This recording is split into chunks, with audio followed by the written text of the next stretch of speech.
is the featured employee in our video entitled When to Go to Human Resources, When to Go to HR. If you haven't seen that video yet, I encourage you to go back and watch it. It really gives some valuable insight on when to take the steps to move forward with contacting HR. And it'll also help you with a better understanding about the context of this video as well. So after James was terminated, he may have felt that his complaint to HR didn't make a difference. But one thing to remember about human resources departments is that they often track the number and types of complaints that are filed against specific managers.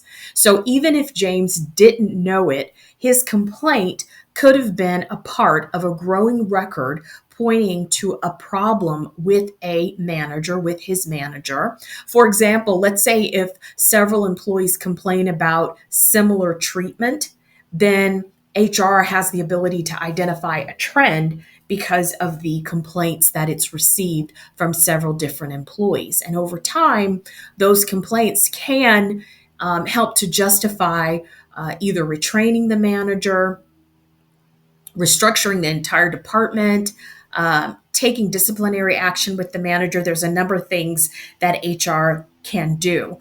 And one of the questions that people often have who don't understand how HR works, they often say, well, I'm bringing an issue to you about my supervisor and you're not doing anything about it. It's important to be aware that HR has a duty to the person who's bringing the complaint, which is the complainant, but it also has a duty to the accused, which is in James' case is his supervisor. If HR were to take immediate action without having enough documentation to support whatever action is taken, then the accused could then have a complaint against the organization. So that's why it's really important. I think sometimes HR gets a bad rap from that perspective. They feel like employees especially feel like, well, I'm bringing something to you. You just need to do something about it. And we really have to understand that there needs to be enough information, enough documentation, or it has to be an egregious enough violation of policy so that that immediate action can take place. So in James' case, he may not have seen immediate results, but his courage to come forward could eventually contribute to HR taking action at a later time. So I talked about filing a complaint and why it matters, even though you may not have all of the documentation that you need to support your complaint, why you want to go ahead and share that with HR. Well, as I mentioned, tracking those trends is really helpful. HR does use data. They use performance reviews. They use disciplinary documents. They use employees, everything that has a data point to it. It can help HR to assess or identify similar complaints from multiple employees against the same person, and sort of build a case for intervention and why something needs to happen. And again, this is when HR is proactive. When they are proactive, they can address these issues, coaching that manager or implementing those workplace changes. So even though, again, sometimes you may not have all of the information you need to substantiate your claim, you haven't documented everything carefully to the extent that you would have liked, it can still be helpful to go to HR and ask to speak to them under strict confidence, that you're not filing a complaint, but you just want to share something with them. If you feel comfortable doing that, that is also an option for you. One of the things that we talked about in the first video is what happens when HR isn't empowered. If HR doesn't seem objective or HR lacks the authority to act, you see that there's a continuous pattern of HR sort of not moving on things that are rather egregious or things that are substantiated. There are still ways for you to pursue a resolution. In James' case, there's some things that he could have done, and I want to review those now to help him decide what the best course of action would be. And these are things that you might want to do as well if you are confronted with an HR or a workplace issue and you are unsure of what steps you need to take. As I said, it is important to understand what kind of HR department you have. If you go back and watch the first video, I talk a little bit about that. HR departments that are empowered versus HR departments that are not. And that can help you get insight on why we are talking about other ways to pursue a resolution. So the first thing you can do is to consult with an HR consultant. An HR consultant is someone who has been in human resources for many years. They often have advanced degrees. They often have a very good legal understanding of things, background and knowledge, and they can look at things from an objective point of view. They can offer a neutral guidance, neutral advice, look at your internal policies, and also tell you what steps you might want to take. They understand what obligations an HR department has based on the things that they have experienced, and they can sort of walk you through the steps that you need to take in order to resolve the concern that you have. The other thing you can do, option number two, is to consult with an employment lawyer. And this is someone who can guide you on specific legal actions, such as filing a formal complaint.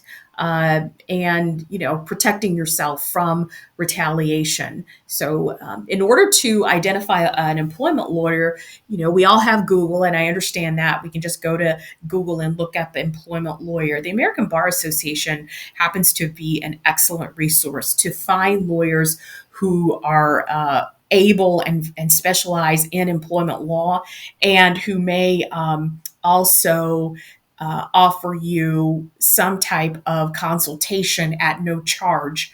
That might be an option.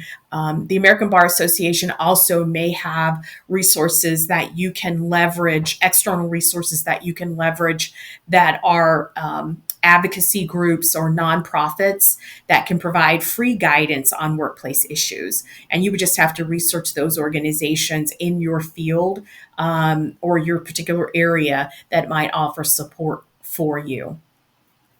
The other thing is to report what has occurred to a federal regulatory agency. If you believe that your rights have been violated, agencies like the Equal Employment Opportunity Commission are there to help you.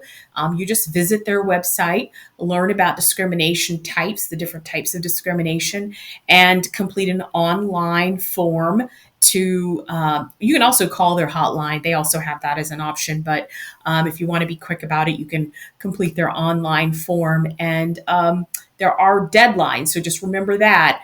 In James' case, he has a certain number of days from the point of termination in order to file that complaint. So those complaints and filing them are not always available to you. So you have to act promptly. In James' case, he said that his manager was treating him in a way that was making him feel uncomfortable. So for him, he would have to figure out, exactly what kind of discrimination would be applicable to what was happening to him if he were to file a complaint with the EEOC. So some of the things to learn from our story with James is, even if you don't have all the evidence, just remember what you have to say matters, because it can help establish a pattern over time. And you can be one of those employees that coming forward can make a difference for others in the workplace. And also in James' case, can make a difference for him after termination, because if you file a complaint and then you're terminated shortly thereafter, there may be legal recourse. You also want to remember to document your experiences that you're having with your manager or supervisor. In James' case, he didn't do that. He didn't write down dates and times, who was involved and what was said. These types of notes can really become powerful evidence over time. If you don't have them, it does become very difficult to understand or validate what you're bringing to human resources. If HR doesn't help, or you don't have the confidence in HR's ability to help, then you can also always consult with external resources like the EEOC or an employment lawyer. A couple of questions that I would ask myself if I wanted to bring a complaint is, have I hesitated to speak up in the past? And if I've hesitated to speak up in the past, why was it? Was it something that I was feeling uncomfortable about?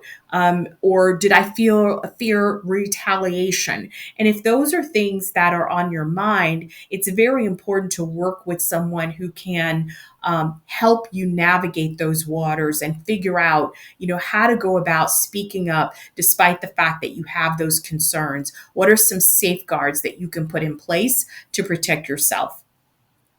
Now, the other question I would ask is, what do I want to see changed in my workplace?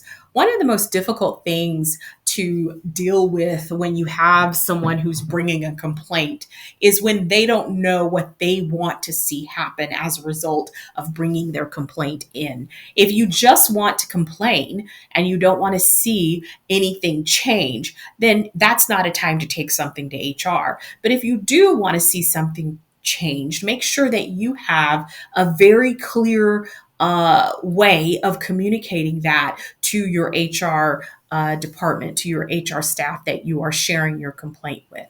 So this has been a follow-up to our original story about James, when to take something to HR. And it really highlights the importance of speaking up, even when immediate results are not guaranteed. Just remember, HR relies on data from complaints to identify issues that are ongoing and pervasive, and your voice contributes to making sure that the workplace is the best that it can be. There are also external resources that you want to remember that you do have access to if you don't feel comfortable that your HR department has the ability to affect change. So I'm wondering what workplace challenges you have faced. Have you ever hesitated to file a complaint? I hope you share your story in the comments or submit a question for our Ask an HR Pro series, and you might find your question in a later video. If you found this video helpful, like, subscribe, and share it with someone navigating workplace challenges. And to support the HR Insider, you can visit ko-fi.com, the HR Insider, which is also in the description box of this video. Your support helps me create more content to help you thrive at work. Thanks for watching, and I'll see you in the next video.